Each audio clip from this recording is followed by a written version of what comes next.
Hello explorers! Hello explorers! Hello explorers!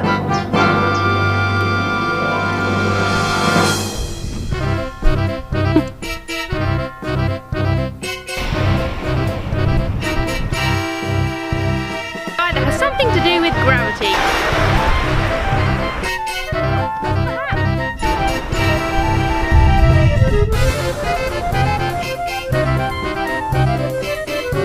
Hot water vents.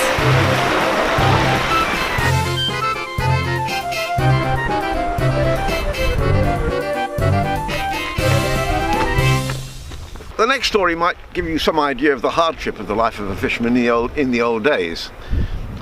It's called A Dead Loss. An old Alderney pilot, Mr. Jack Quinain, told me this story 30 years ago. Generations of his family had been fishermen, and the youngsters had to learn this hard calling from childhood. During the 1920s, he used to go to sea at the age of 6 or 7 with his father and uncles. On one occasion in the month of June, it was decided to make a trip to the Casquet's southeast bank, where they hoped to make a real good catch of fish. The plan was to spend the night at anchor on the bank and to leave very early to catch the ebb tide to Guernsey, where they would be able to sell their haul at a good price at the fish market in St. Peter Port. Everything was going well. They left Bray about midday with a gentle northeasterly wind in their favour, and they spent the evening making the best catch of their lives on the bank. That night, little Jack slept under a tarry tarpaulin up in the cuddy up under the bows. At 1 o'clock in the morning, they weighed anchor and left with the ebb tide. Unfortunately, there was no wind. Flat calm. They tried to start the little petrol engine, but without success. It had never been dependable because they'd only saved it from a car that had been damaged in a road accident.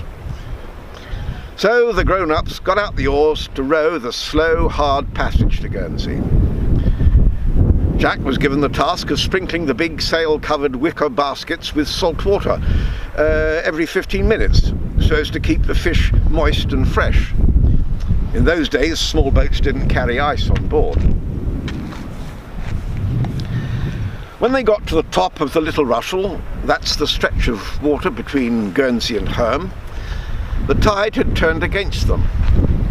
They hugged the east coast of Guernsey, where the current was weaker, and Jack's father used all his knowledge of the counter-currents in the lee of every little headland to make better progress.